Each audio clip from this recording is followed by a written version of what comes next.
Having thus spoken, Krishna soon entered between the two Arjuna trees, and thus the big mortar to which he was bound turned crosswise and stuck between them. By dragging between him with great force the wooden mortar tied to his belly, the boy Krishna uprooted the two trees. By the great strength of the Supreme Person, the two trees with their trunks, leaves, and branches trembled severely and fell to the ground with a great crash. Thereafter, in that very place where the two Arjuna trees had fallen, two great perfect personalities, who appeared like fire personified, came out of the two trees, the effulgence of their beauty illuminating all directions. With bowed heads they offered obeisances to Krishna, and with hands folded they spoke the following words. O Lord Krishna, your opulent mysticism is inconceivable. You are the supreme original person, the cause of all causes, immediate and remote, and you are beyond this material creation. Learned Brahmanas know that you are the everything, and that this cosmic manifestation, in its gross and subtle aspects, is your form. You are the Supreme Personality of Godhead, the controller of everything. The body, life, ego, and senses of every living entity are your own self. You are the Supreme Person, Vishnu, the imperishable controller.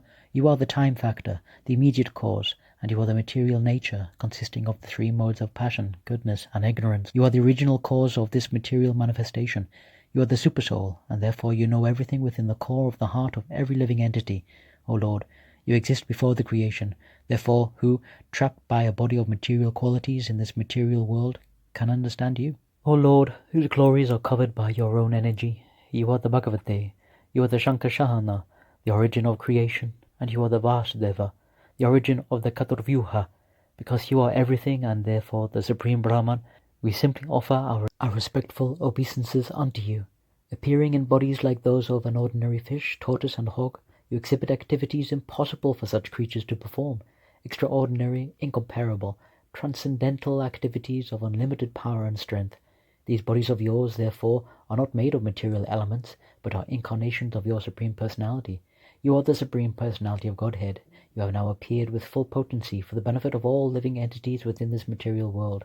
O Supremely Auspicious, we offer our respectful obeisances unto you, who are the Supreme Good, O most famous descendant and controller of the Yadu dynasty, O son of Vasudeva, O most peaceful. Let us offer our obeisances unto your lotus feet. O Supreme Form, we are always servants of your servants, especially of Narada Muni. Now, give us permission to leave for our home.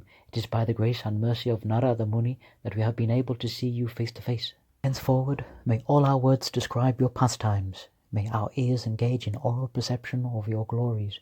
May our hands, legs, and other senses engage in actions pleasing to you.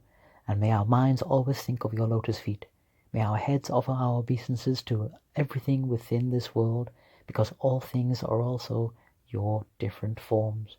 And may our eyes see the forms of Vaishnavas, who are not different from you. Shukadeva Goswami continued. The two young demigods thus offered prayers to their Bhagavan. Although Shri Krishna, the Supreme Godhead, is the master of all, and was certainly Gokuleshvara, the master of Gokula, he was bound to the wooden mortar by the ropes of the gopis, and therefore, smiling widely, he spoke to the sons of Kuvara the following words. The Supreme Personality of Godhead said, The great saint Narada Muni is very merciful. By his curse he showed the greatest favor to both of you. You are mad after material opulence, and who had thus become blind. Although you fell from the higher planets Svargaloka and became trees, you are most favored by him. I knew of all these incidents from the very beginning. When one is face to face with the sun, there is no longer darkness for one's eyes. Similarly, when one is face to face with a sadhu, a devotee who is fully determined and surrendered to me, the Atmanam, one will no longer be subject to material bondage.